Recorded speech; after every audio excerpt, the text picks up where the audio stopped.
But I'm thinking specifically about the complex thing that just happened while we were together as well about Mark Robinson, the governor's candidate in North Carolina.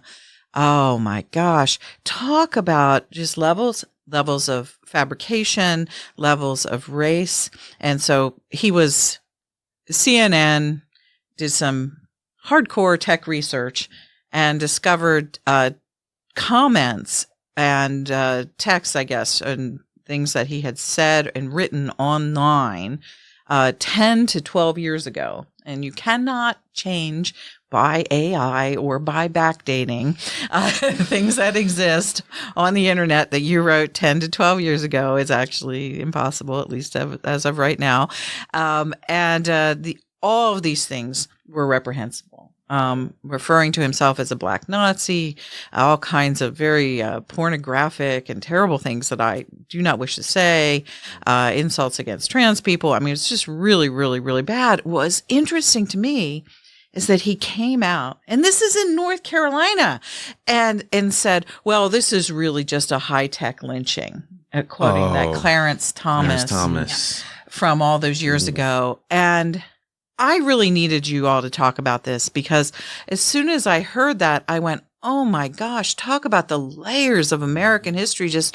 When you bring up, you're a black man and you called yourself a black Nazi and you bring up high-tech lynching in North Carolina, which was one of the states with the highest number of people who were lynched.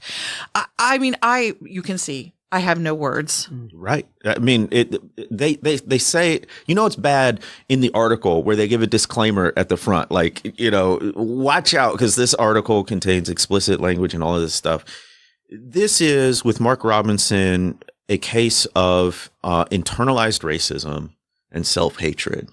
To call yourself a black Nazi, he said, I would have joined the KKK, but they don't let black people in. He excoriates Martin Luther King as an effing commie, all of these things, right? And then there's the lewdness, right? A lot of these comments are made on pornographic sites. He's commenting on when he was peeping on a lady's changing room. He went back the next day to do it again, would have done it again, but they blocked off the entrance.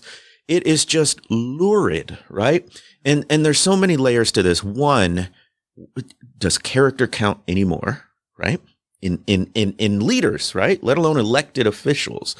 And then two is the sort of backhanded racism of a majority white Republican Party putting forth these black men. I'm thinking of Herschel Walker now as well, in Georgia, running against Raphael Warnock a few years ago. And now Mark Robinson, we can name others. I mean, Clarence Thomas himself, right?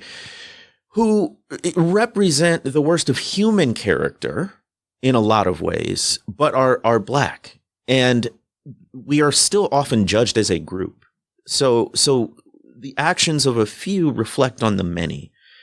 And we have brilliant people like Kamala Harris, at the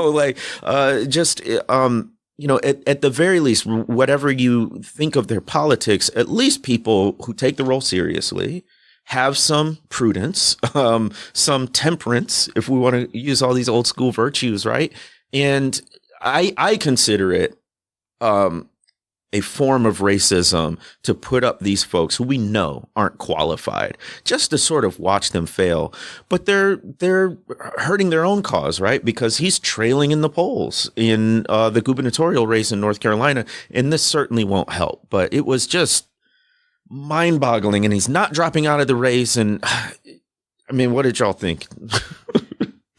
Well, when Trump wants you to drop out, you're in trouble. Did he say that? Did he say that? I think there's been some pressure behind the scenes. I'm not sure he's made a public comment about it, but there's been some pressure behind the scenes to get him to drop. And it doesn't look, because I think they all are reading the polls and thinking, oh man, and North Carolina, right? One of the states is really going to matter in this election. In fact, some of the ways that the Electoral College math works, that like if Trump loses North Carolina, it really shuts down his pathway, right, to the presidency. Yeah. And so it's a really critical state for Trump to win.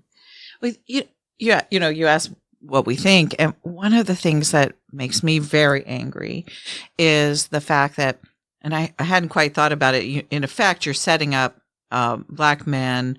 Oftentimes this happens with women too, setting up kind of third-rate women leaders. And if they win, then they're in office and then they're a third-rate leader. And if they lose, you say, oh, women, they can't run anything. I've seen that a million times. And so it's a very cynical ploy on the part of some organizations and political parties when they do this. It's a form, I think, of tokenism at its worst. But then it does something that's really tied to what Kristin was just saying as well. It really reinforces those racial stereotypes that have been built about these people, because there's going to be a certain number of white people in North Carolina who see all of this and say, oh, well, what do you expect of a black man? And that, or if it was a woman, it's like, well, they tried to do it to Kamala Harris. A woman who doesn't get married until she's 50, trying to act as if she had been the Virgin Mary with her sex life before she got married. And so they try to dig up every single relationship she ever had and make her look like a slut. Mm-hmm, so it's a form of, in effect, slut shaming that becomes a kind of a box. And it's kind of racializing that the worst kind of stereotype Americans held, I think, in our history about black men.